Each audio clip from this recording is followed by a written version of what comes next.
नमस्कार। निःशुल्क ज्योतिष परामर्श केंद्र में आप सबका स्वागत है। आज दिनांक 25 दिसंबर 2024 बुधवार।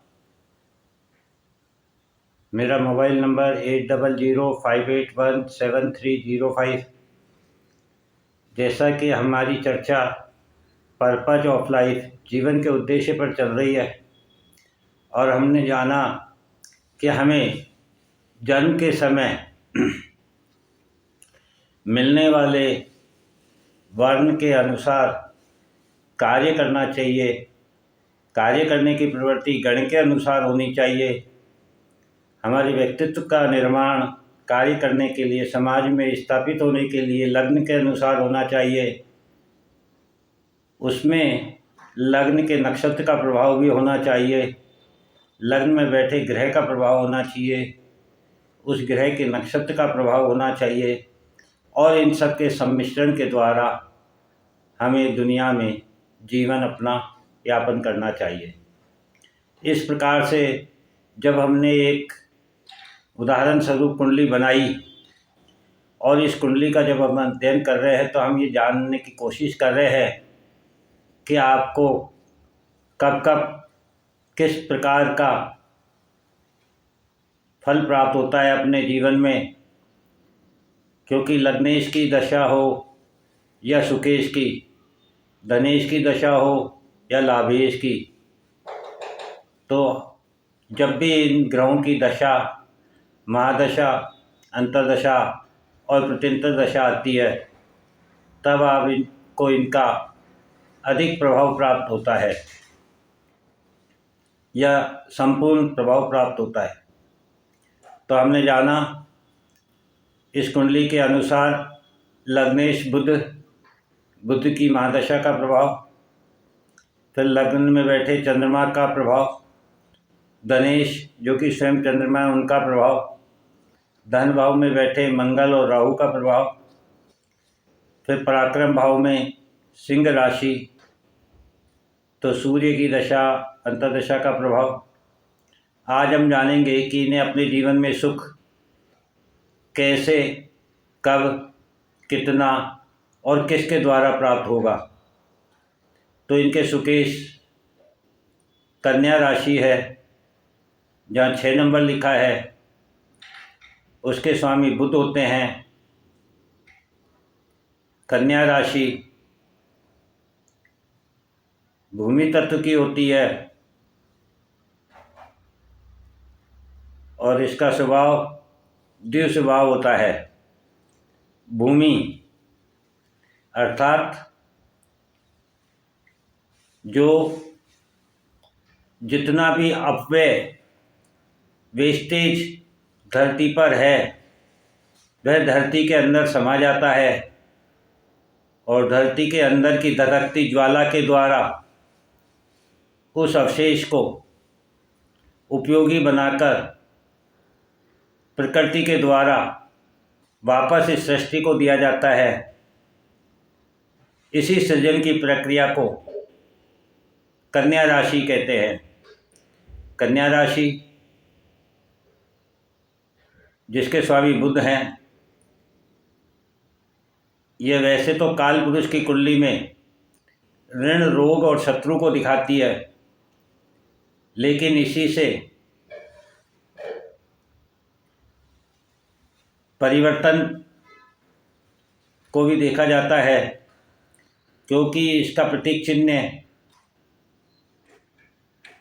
एक नवयुवती एकांत में कन्या विचारमग्न है।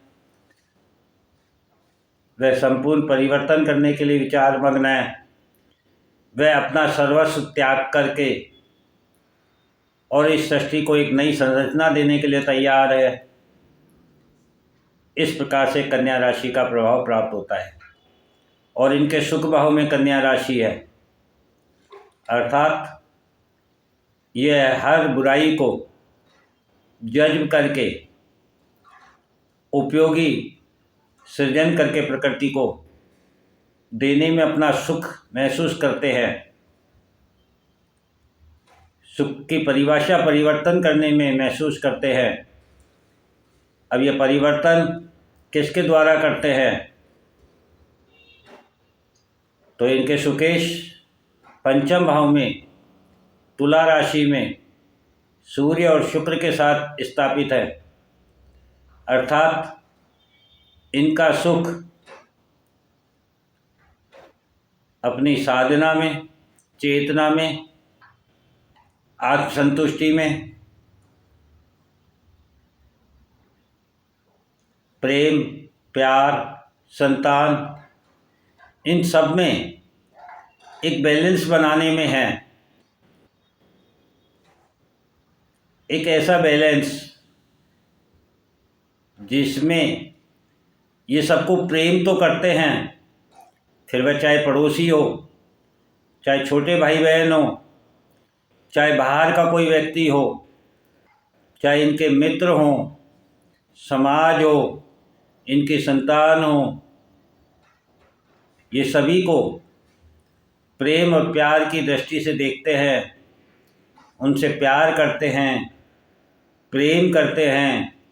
लेकिन उस प्रेम में एक चेतना है, एक आत्मसंतुष्टि है, और उसमें ये बैलेंस बनाकर रखते हैं, अर्थात प्रेम और मोह में अंतर रखते हैं। ये मोह के वशीभूत होकर किसी भी गलत बात पर सहमत नहीं होते हैं, फिर वह चाहे संतान हो, चाहे इनका प्रेम हो, प्यार हो, चाहे इनके मित्र हों, चाहे छोटे भाई हों, पड़ोसी हों, अर्थात ये सभी में जो सामंजस्य बनाते हैं उसमें अपने संतान की भांति प्रेम करते हैं और उसमें बैलेंस रखते हैं। तो जब भी इनको बुद्ध की महादशा, अंतर्दशा और प्रत्यंतर दशा प्राप्त होगी तो हमने इनके व्यक्तित्व के निर्माण के बारे में जाना। आज हम इनके सुख भाव के बारे में जानते हैं। जब जब इनको बुद्ध की महादशा, अंतर्दशा, प्रत्यंतर दशा प्राप्त होगी तब तक इनके जीवन में नए प्रेम, नए प्यार का सृजन होगा, आज संतुष्टि होगी, पड़ोसियों से मित्रता होगी, छोटे भाई बहनों से प्रेम होगा, मित्रों में बढ़ोतरी होगी, इनका सभी में अस्तित्व स्थापित होगा, अर्थात सभी इनके व्यक्तित्व की तारीफ करेंगे। ये एक ऐसा बैलेंस बना के रखते हैं, ये जहाँ हैं वहाँ भी सभी इनको सुनना चाहेंगे, और जहाँ नहीं हैं वहाँ भी लोग इनकी कमी महसूस करेंगे। इस प्रकार की बुद्ध की महादशा, अंतर्दशा और प्रत्यंतर दशा में इनका प्रभाव प्राप्त होगा। अब इसी बुद्ध पर यदि हम पहले सुख भाव पर देखें तो सुख भाव पर किसी की भी दृष्टि नहीं होने के कारण, लेकिन सुख भाव के स्वामी पर गुरु की 9वीं दृष्टि, मंगल की 4थी दृष्टि और शनि की 10वीं दृष्टि होने के कारण इनको जो प्रभाव प्रभावित करेंगे वह मंगल का कैसा होगा?